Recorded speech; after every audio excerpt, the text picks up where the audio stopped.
as well as election officials, while ensuring that voting is safe and secure in Michigan. Today's Secretary of State Jocelyn Benson says new legislation will be put into place to do just that. Darylyn Horn is here for you now with more on these proposed changes. Sherry, Jocelyn Benson and other lawmakers held an event today. They talked about how the state's election system has been the focus of violence and threats, especially during the state's 2020 and 2022 elections. Now, Benson's new legislation will help ensure that every vote is counted and every election official and volunteer is protected.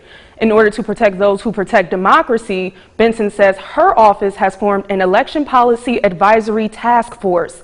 The group will include nonpartisan organizations, representatives from both sides of the aisle, along with people from the governor's office. Benson said they will help implement legislation that increases penalties against those who threaten and harass election officials, as well as anyone who intentionally misleads voters about their rights. Benson believes this legislation will lessen the stress and anxiety volunteers face on Election Day. We cannot have a secure democracy if we do not protect the security of the people who administer, protect, and stand guard over our elections. This task force will ensure we are working together and allowing data, best practices, and the input of critical stakeholders throughout our state to guide the implementation of these important amendments.